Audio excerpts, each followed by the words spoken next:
P24 news Gujarat.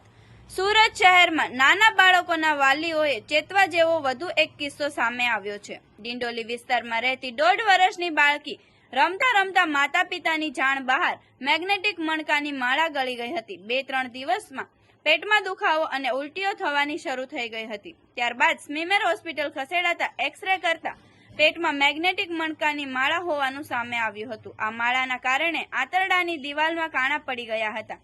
તબીબોએ 3 કલાકમાં સફળ સર્જરી કરી 18 મણકા બહાર કાઢ્યા હતા। આ સાથે જ આંતરડાની દિવાલમાં પડી ગયેલા કાણા રિપેર કરી જીવ બચાવી લેવામાં આવ્યો હતો।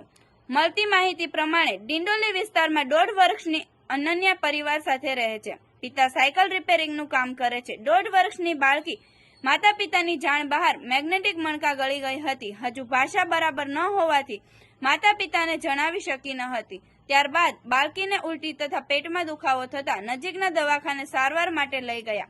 2-3 દિવસની સારવાર લીધા બાદ પણ દર્દીને ઉલટી અને પેટમાં દુખાવો બંધ ન થતો હતો।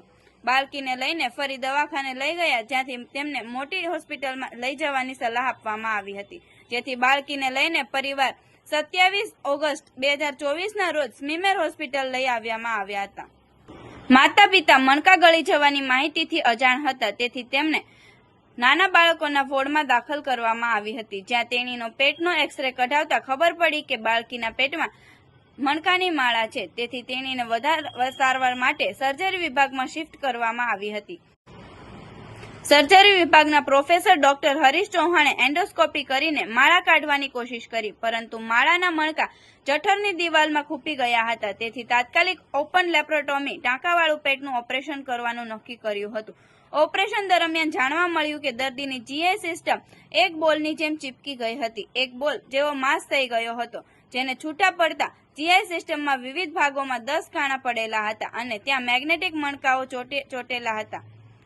સ્મીમેર હોસ્પિટલના તબીબો દ્વારા બાળકીના શરીરમાંથી 18 જેટલા મેગ્નેટિક મણકા બહાર કાઢવામાં આવ્યા હતા। મેગ્નેટને લઈને આખી જીઆઈ સિસ્ટમ ચીપકીને આંતરડાની દિવાલમાં પ્રેશર નેક્રોસિસ થઈ કાણા પડી ગયા હતા। આ તમામ 10 કાણાનું રિપેર કરી દર્દીનું 3 કલાક સફળ ઓપરેશન કર્યું હતું।